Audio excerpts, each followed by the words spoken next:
Welcome. This is exciting to see all new and some old familiar faces. I'm super excited to be hosting tonight. Well Aware is my baby. We started and launched in November of last year. And although we are a jewelry line, we are also a community. And this sort of event, our Courageous Conversation events, are going to be to build that community and to welcome each of you to become a little bit more vulnerable and to set the tone for this new year. We are going to be welcoming my friend and also my coach that has been instrumental in my healing, my own growth and journey, Dr. Turk. Can we get a round of applause for him? So we're actually homies, so we're gonna make this pretty casual, but also I hope you guys have some takeaways from tonight, because the reason why we put this event together is because we meet weekly and have a lot of different things come up in our sessions. A few that we're going to talk about today, and I thought it would be amazing to be able to share his wisdom with each of you as we're starting the new year. And I feel like a lot of the topics are relevant to starting fresh and setting intentions and making sure that we're doing our part in healing and doing the work. So Courageous Conversations is going to be a community that is allowing you to feel safe, to open up, to reach out to one another.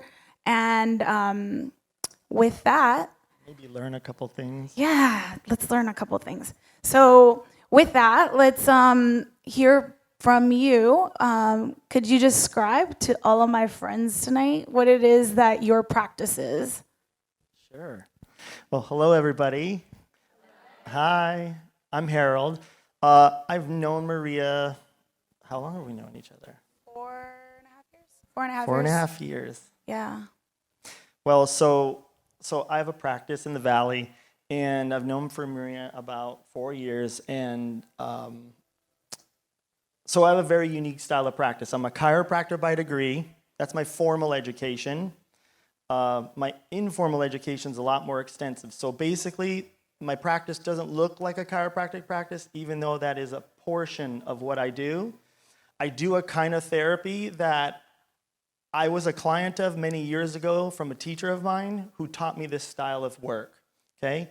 So I do, if anybody's heard of what's called somatic healing is, well, I do a form of body work that's used for physical healing and emotional healing. So it looks and feels like a deep tissue massage, but what it does is it helps you connect on an emotional level. And if you have any trauma stuck in the body or things that bother you that you're not quite aware of, it helps you connect to those things. And it's sort of used as a therapy. So I do that style of body work. I'm a chiropractor, and I also talk with people for a living. So I'm not a therapist. I guess you can call me a coach. I'm not psychic. I don't see things. I don't see visuals or anything like that. Maybe after a drink. Marie knows that's not true. You don't want to see me drinking. I'm way too sensitive for that. Their family knows that well. I don't see things, but I'm very sensitive, as you'll find out really quickly, especially in front of lots of people. And but when people talk with me, I can hear where things are stuck emotionally and energetically. I hear it in the tone of their voice. So the more people talk with me, the more I can hear where things fit or don't. And I'm just sensitive, and I've developed that skill for a very long time. And so I talk with people in my work with them about what I hear is off. And that leads to these types of conversations. So basically in my practice, I talk with people, I do this kind of physical body work, and I'm a chiropractor. It just kind of depends on what my client is needing at that time. So that is what I do. Thank you. So I think that we're all here because we're looking to reach our highest potential. We all want to manifest and bring and attract into our lives the things that we are hopefully ready to receive. I think you and I have had this conversation a couple of times where it's like, be careful what you wish for. You can pray, and one of my favorite things, one of my favorites or quotes is like, some of God's greatest gifts are unanswered prayers. And sometimes we put out into the universe and we pray so hard for something to happen. And when it doesn't, we're so disappointed. But in reality, maybe there's a greater plan for that not working out. Or maybe there is a bigger plan that you couldn't even have imagined. So I think today, let's plan for the greatest vision for our year, and let's put out even what you would imagine to be the craziest idea, plan, who you want to work with. For me, I think finding a coach has been completely, it was a process to find the right coach, but has also been helpful in clarity and growth. So let's start with the fact that you tell me whenever I attract something and I come into your office and you say, and I'm like, Harold, oh my God, you're not gonna believe this. This just happened to me. I just got this phone call and I have been wanting this forever. And then I'm like, wow, I'm really good at manifesting. She is. Which he would say, yes, you are. She is. But then you said to me one day, which I would love for you to share with him, that there is intention 1 and intention 2. So I think that was really helpful when you kind of made that distinction for me. Do you want to share with him? Well, wait, what else did I say when I said you were... Let's slow this down just a little. So you said... What did I say when I said you are? She is a very good manifester. Like, Maria just snaps her fingers and like a fairy, it just comes true. Well, no, that's not necessarily true. But I think, well, no, I'm pretty good. You're tough on yourself. I think more importantly, you made this clarification to me that there is the secret kind of manifesting, okay. which a lot of us might be familiar with, where you put out into the universe, I want to receive this dollar amount every month in a check, and it's written to my name, and it's like you visualize exactly what this check's going to look like. Right. And so there's that manifesting, and then there's... So Maria, she's very good at manifesting, right?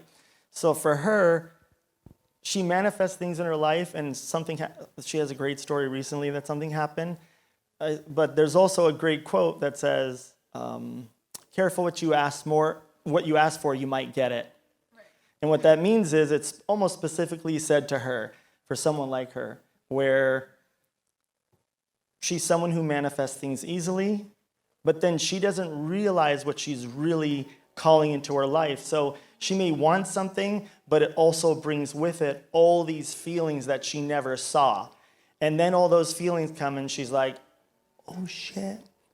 And that's where our work comes in to play between me and her, where sometimes manifesting things where it's a great relationship or a new job or a new account is really great and exciting, but it also brings with it a lot of feelings and a lot of emotions, and sometimes a very overwhelm that people sometimes don't know how to deal with. And for Maria, not that she can't deal with it, but that's what I sort of talk with her about, is sometimes she doesn't see the back end of manifesting, which is she draws all these great things into her life, but she doesn't quite see what's going to come along with it, and those fears and those things that come along. So for Maria, that's certainly part of our conversation.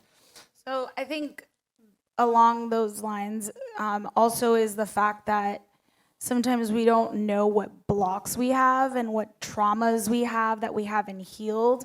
And so I really think that the first part of manifesting is the healing part, the being ready to receive, the seeing some of these things that, like you said, are going to come up when those things actually arrive.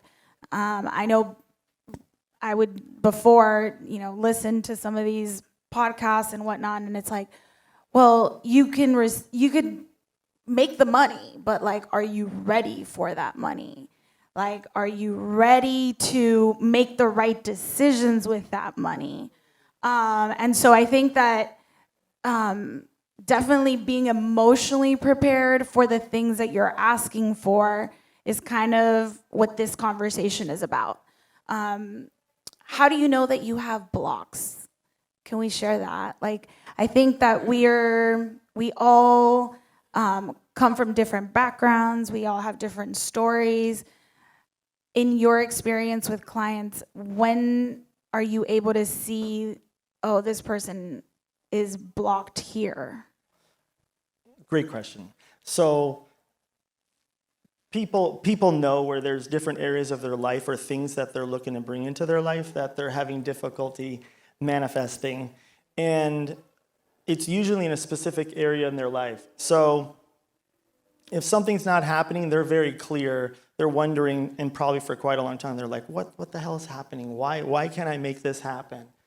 And in my work, in my practice, I separate it out into 4 major categories. So there's health and body, there's career and money, there's craft, and there's health and body. So those are the 4 main categories that people might want to manifest something. You said health and body twice. There was health and body. Health and body, Yeah, craft, career and money, intimate relationships. Intimate relationship. Oh my God, my bad. The most important one. Good point. Intimate relationships. Thank you, Maria. He's obviously struggling with that. Whoa! This is getting intimate fast. Courageous conversation. So, oh my God. This is our relationship. So, I talk about a thing in my work where we all, she just introduced it. So we all have noise, what my mentors and I talk about, what we call noise in our heads. That's, it's kind of like a static in our head or a chatter or an anxiety. Like this chirping in our head, this kind of voice, this negative voice. And it shows up, noise shows up in different areas of our life, those 4 categories. But it only shows up in the categories where you actually have noise. So for me, I don't have a lot of noise in my craft and health and body. I don't have a lot of worries, like I gain weight, I lose weight, oh, I look like this, I just don't have it in health and body. And my craft, not speaking publicly, I definitely have noise speaking publicly. I'm much more of a private person, but inside my practice with my clients on a private level, I don't have a lot of noise. Whether I'm talking with them or physically working with them, I just don't think about like how I'm dressed or how I sound or what I'm saying to them. I don't have a lot of fears and worries. So I don't have noise in those areas, right? So craft and health and body, right? And in the areas where you don't have a lot of noise, like I don't in those areas, that's typically where you find you have a lot of success. Things are manifested easily because you don't have that noise or chatter, right? But in the areas where you do have noise, you have more difficult time manifesting things in your life. And that's where a lot of this sort of therapeutic conversation takes place, because your fears show up in those areas. Yeah? Yeah. I think to give you guys an example of that, I think for me personally, it's been setting boundaries. Like, I know that that's something that has been a really big factor for me. At least it was last year. It was a big goal for me to become more conscious of the types of people that I was letting in, the types of energy I was letting affect me, and really setting boundaries, not just time-wise, but energy-wise. And so I think, like, for me, that was my noise. And you actually helped me really focus on the difference between being of service and being sacrificial. And so I think a lot of you guys might relate to this, but I'd love for you to share that as well. The difference between being of service versus and sacrifice? Yeah, because I know you mentioned a few core confusions, and that's one of them. Maybe we can go over a few, but I think that one's a really good core confusion to speak on. You want to do that, or do you want to do intention 1 or intention 2? Let's do that. Which one? Let's do service versus sacrifice. You want to do that? Mm-hmm. Okay, I'm trying to think about how to integrate in what we're saying now. So Give me more. basically, so I'd like for them to understand how you are able to set boundaries and set the type of relationship you want to have with people and the relationship you want to have with your work.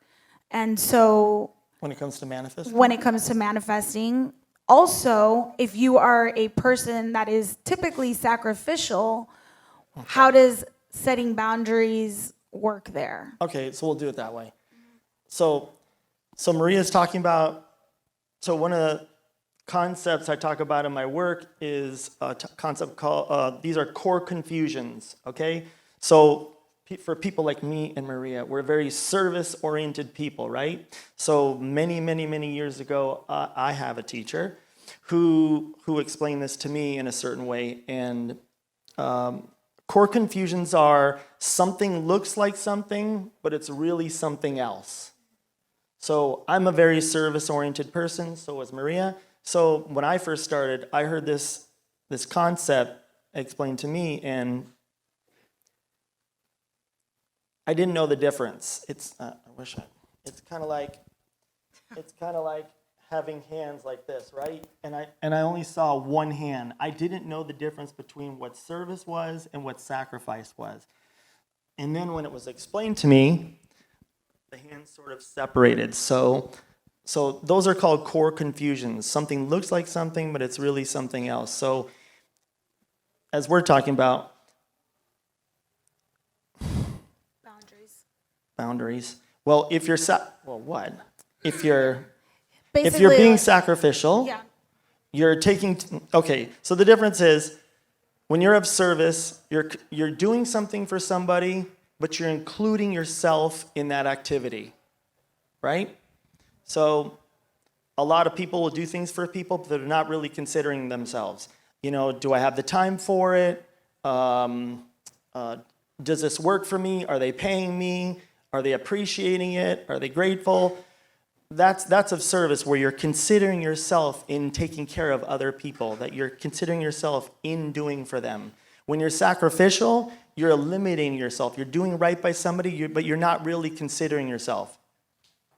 Those are the distinctions between the two. When I first heard this, I didn't know the difference. Now, Maria is talking about boundaries. So if you're taking care of other people, but you're not considering yourself, you're not. How would you even describe it when it relates to manifesting? So basically, How are you relating it? like I relate it to manifesting, because if I don't set those boundaries, I'm not focusing on what I really want. And you have to work towards what you really want in order to attract those opportunities too. And so if you're so busy just doing, you're depleted of your energy, you're resentful. It's going to make manifesting difficult. It's going to be very hard to manifest. Very good. Yeah. What she said. What she said. I think that Intention 1, intention 2. there's another Concept. that I'd like for you to share, which is intention 1 and intention 2. I mentioned it earlier, but I'd love for you to touch on it because I think it's really pertinent to this. All right. So intention 1, intention 2. So this is kind of a deeper concept.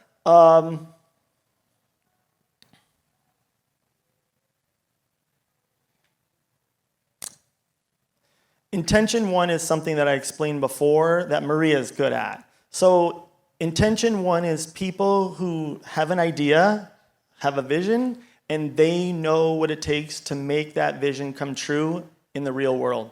They've put a lot of work into creating this. So Candela was a vision that Maria had, and she put a lot of work along with her family, and she has made it a reality, right? So intention one is for somebody's ability to make things happen in the real world, in the physical world. Candela, right? That's an example of that. Now, intention two, just kind of a show of hands. Has anybody heard of The Secret? This marketing thing that was really popular back in maybe, I don't know, several years ago? So it talked about this idea where you just envision the things that you want, whether it's money, and it just miraculously showed up in your mailbox. And that's kind of the basic premise of that marketing. And it's not bad, and I don't want to poo-poo it. It's just not complete. So that's intention two, is more of a mystical side of manifesting, where people are having an intention of something that they want, and then it shows up in their life. That's intention two, right? So here's the rub with that. So you can't have intention one, that mystical side of intention, unless you've mastered the part that Maria is good at, which is the ability to make things happen in the world. So people who are not very good at that need to focus on that portion of intention, which is being clear about what they want and having a structure and having people like myself and other people who can help them make those things happen, and things that need to work on and develop and create to make certain things happen in their real life, in the world, before they can start to work on intention two, where they're really just sort of intending or asking the universe for things. I think I have something to share about that. So I think part of that is also getting out of your comfort zone. So for instance, you and I have had this conversation about dating, and on all my vision boards, you could see pictures of couples and things that look intimate, and I really want a boyfriend. And I would say it like that. I really want a boyfriend. But it wasn't like, I want to attract this person, and I'm willing to do whatever it takes to be uncomfortable, and I'm going to be putting myself out there in ways that I never have. And so I think when we're relating that to intention one, intention two, it's like I used to just say it, but I wasn't doing anything to work towards it. So also, Maria had noise in intimate relationships. Oh, a lot. A lot of chatter. A lot of chatter. A lot. But I think that also, moving on. I think also. I said join the club. Yeah, I didn't say moving on. I think a lot of people have noise about that, and so I think it's a good concept to talk about. But I think, for instance, for me, putting myself in an uncomfortable situation was online dating. And culturally, that's like, what? You have a business. You meet so many people. Why do you need an online date? Obviously, you're running into people. And I know that I'm not the only one that's happened to. But when I started online dating, I was like, whoa, I'm really wanting a boyfriend now. It was like, I'm willing to do the uncomfortable thing. I mean, you're an online dater, so that was just normal. Where is this going? You're an online dater, so that's your norm. But when you told me, I'm gonna put you out there. So when you told me that you were going to hire a matchmaker, I was like, whoa, that's really intentional. You mean business now. I mean business. Yeah, and so I think that what I guess I'm trying to get down to as well is that we can't really compare our journey to other people's, because what we consider uncomfortable might not be uncomfortable for somebody else. Well said. And so I think today, if we can leave with anything, it's manifesting the uncomfortable. Almost like I didn't even know that I wanted this, but as I'm hearing this conversation, I do want that. Or like, you know what? I might not be putting myself out there as much as I thought. Or Well, just being a that's little what a bit coach more. is for, Yeah. right? And so you have been very helpful in seeing that, but I think that that's the purpose of this event today and conversation today is that we're talking about things that we're vulnerable about, things that might bring up feelings that we never thought would come up, even in asking for it. Because I know that you and I have had conversations about why some people don't attract money, and sometimes it's been as easy as, well, in their family growing up, it was always something that was that would bring division into their family and turmoil. And so, of course, you're not going to attract it if all you have is this vision of money that's in a negative light. So I think, again, going back to the healing part, it's the way that we were raised, the way the relationships that we've had, and how much we've worked through those traumas to be able to feel ready to receive the things that we're asking for. Yeah. Well, so going back to the categories, right? So intimate relationships, health and body, help me, craft. And career and money. So, and then the concept of noise again, right? So in the areas that we're having difficulty manifesting, we have noise, fears, insecurities, and trauma. Sometimes in people's past or wherever in their life, they have traumas that fit in those categories that could be contributing to why people are struggling manifesting in their life. Yes, sometimes they know about it and sometimes they don't. And people come to people like me who specialize in seeing where trauma fits in their life and how it's manifesting, even in ways that they don't even know. I think definitely we're here because we're committed to attracting a better life, whatever that looks like, a healthier lifestyle, a relationship, a business. And so I think that the commitment part is absolutely here because you guys showed up today. So I really, yay for you guys. But I really want to thank you, Dr. Harold Turk, for being here and sharing in this conversation. She never talks to me like that. Thank you, Harold. Better.